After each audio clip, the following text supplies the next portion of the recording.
Hey guys, today I'm going to quickly go over why you really need to think twice before voting for maps for the new extra DLC for Battlefield 4, or depending on how they do it, they might do several different DLCs. Before going over that, this video is of me and my buddy Boogly playing against each other in a team deathmatch server, and it was pretty fun because, as all of you know, he's a pretty darn good player, and you can check him out in Big Mooney's top plays. Lots of his stuff is in there, so you can check them out there. So back to the map voting. First of all, there is a link in the description that you can use to get to the voting, and you are probably going to be a little overwhelmed with the amount of choices you have since it's going back to 1942, and also trying to remember what each map was like, what it was like to play it and what it looks like. I had a little bit of trouble, so I had to search every single map up on Google. Now, when I was doing just that and searching each one on Google to jog my memory, since I've played every single Battlefield all the way back to 1942, I realized something. Many of the guys I know and have played many Battlefields with are done with this series, since Battlefield 4 is, well, it's pretty bad, and 2, Hardline is the next Battlefield to come out, and no one really knows what to think of that. And so this got me thinking. Who is going to be voting for this? Not my buddies who have played all the old Battlefields, or at least, a small amount of those guys. It's going to be all the younger generation who are just getting into Battlefield now, or maybe back in Bad Company 2, even Bad Company or Battlefield 3. And that got me worried, because if DICE is actually going to go by the votes, we might be seeing Battlefield 3 maps again. And, well, if I wanted to play Battlefield 3 maps, I would go play Battlefield 3. Especially since the servers are very populated still. And even if you go back to Bad Company 2, the servers are still going pretty strong. This is our chance to get some of the amazing old classics back, and in full frostbiteness. That's basically why I made this video, to show all of you BF3, BF4, even Bad Company guys, young and older, and also, some girls, the amazing maps that you could be missing out on and hopefully get you to vote for them. Of course, there is no reason for you to vote for the maps that I did, but I can tell you I have spent hundreds of hours on every Battlefield starting from 1942. Also, all my choices were based on my experience while playing them and how well they would be with 32 to 64 players and infantry only, or with all vehicles. Since the voting goes back to 1942 to Battlefield 3, I'll start with the 1942 maps, and I only go up to Battlefield 2. I don't actually choose any Bad Company maps or 2142, just because I didn't have that much playtime with them, and also if I want to go back to Bad Company 2, I can just do that right now, and I have done that in the past couple months, so I just did the real old classics. So, from Battlefield 1942, I would choose 1, Operation Market Garden.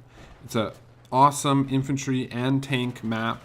It's got 2 big bridges to go across of and a bunch of buildings, and I just remember having a lot of fun playing that with my friends. 2, Western Europe Battle of Britain. This is infantry, but mainly air vehicles.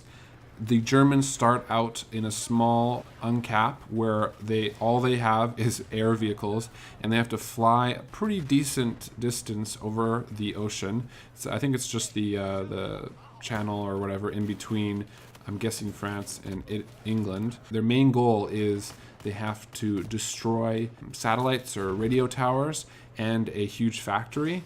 They don't have to cap any flags or anything like that. It's a lot different from the typical Battlefield 3 and Battlefield 4 style kind of conquest. And it was just, I remember it being a lot of fun and really hectic, and there's planes flying all over the place, and it was a lot of crazy fun doing that.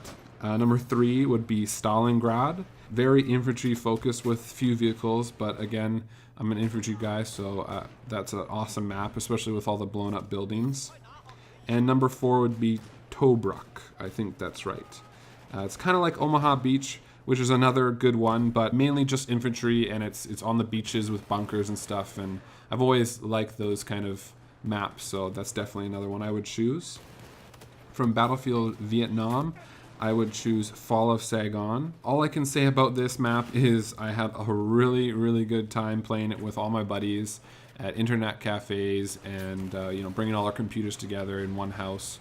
And finally from Battlefield 2, I would choose Master City, Road to Jalalabad, that's such a funny name, Operation Clean Sweep, Warlord, and Ghost Town.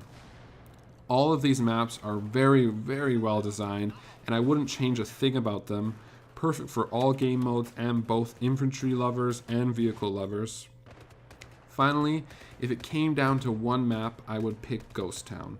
I always remember it as an awesome night map, and using either the grappling hook or zip line to sneak up on cantering infantry or to just get the height advantage. Of course, I love this map because I'm an infantry guy, but this map does have a couple tanks and maybe even a helicopter. I'm not sure if I remember that correctly, but I know everyone will love this one. And I know a lot of people have been asking for a night map, so this would be a perfect choice for that. I hope this gave some people another perspective to the voting, and I definitely hope we get some of these classics back.